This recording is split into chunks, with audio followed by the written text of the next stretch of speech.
Bonjour et bienvenue sur Mon Financier. Nous sommes le lundi 17 novembre et la nouvelle du jour, c'est le chiffre qui vient de tomber au Japon. Une contraction, une récession pour le Japon, deuxième trimestre de contraction de l'économie, 0,4% de contraction, 1,6% en base annualisée. Alors me direz-vous, qu'est-ce qu'on en a à foutre du Japon? Eh bien je vais vous dire, le Japon c'est très important parce que le Japon c'est notre avenir.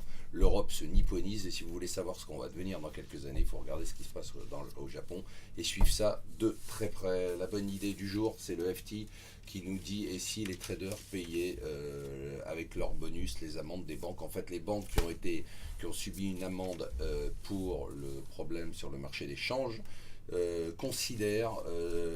réfléchissent à demander aux traders qui ont été impliqués directement ou indirectement de reverser une partie du bonus qu'ils ont déjà touché. Ça va pas être facile. Ça s'engueule à l'OPEP, à tout va. Il faut dire qu'avec un pétrole en dessous de 80 $, c'est un tout petit peu la panique. Le Venezuela est en train d'insulter l'Arabie Saoudite, qui est, je vous le rappelle, à la base de la baisse de ses prix du pétrole. Alors, il y avait Facebook avec vos photos en maillot de bain qui n'intéressent personne. Et bien maintenant, il va y avoir Facebook at Work pour se distinguer de Facebook version maillot de bain, où vous aurez une sorte de réseau professionnel dans lequel, on espère, il n'y aura pas de photos débiles et dans lequel vous aurez des informations à partager avec vos collègues ou vos contacts professionnels.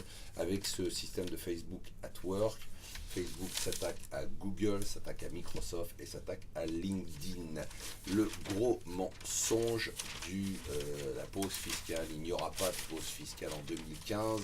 D'abord, le gouvernement va probablement être obligé de remonter certains impôts parce que de toute façon, le déficit va augmenter. Première des choses. Deuxième des choses, on va avoir une hausse des impôts locaux, taxes d'habitation, taxes de copropriété, enfin tout ça va très bien. Poutine, ils l'ont énervé au G20, du coup il va nous rebalancer encore des militaires en Ukraine et il va encore avancer en Ukraine. Il ne faut pas l'énerver ce gars-là, c'est un gars qui est susceptible. Alors, le scoop, c'est intéressant ça, c'est le scoop des Échos. Il devrait y avoir une relance de l'épargne salariale. Alors je vous rappelle que l'épargne salariale marche bien dans les gros groupes mais ne marche pas du tout dans les petites entreprises et du coup il y aurait des incitations à l'épargne salariale dans les petites entreprises, notamment les petites entreprises de moins de 50 salariés.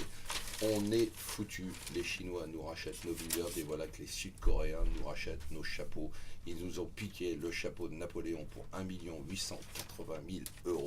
C'est vraiment un cauchemar. J'espère qu'ils ne vont pas nous piquer le casque de François Hollande. Voilà, restez avec nous sur Mon Financier.